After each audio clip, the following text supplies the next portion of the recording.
इस दुनिया की सबसे बड़ी संपत्ति है आपकी खुद की चेहरे की मुस्कान। अगर वो किसी रीज़न से जा रही है तो उस चीज़ को तुरंत छोड़ दो।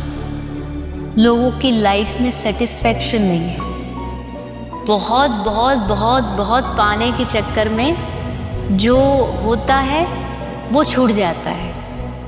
इतनी डिज़ायर्स मत रखो कि आपका आज का सुकून छिन जाए।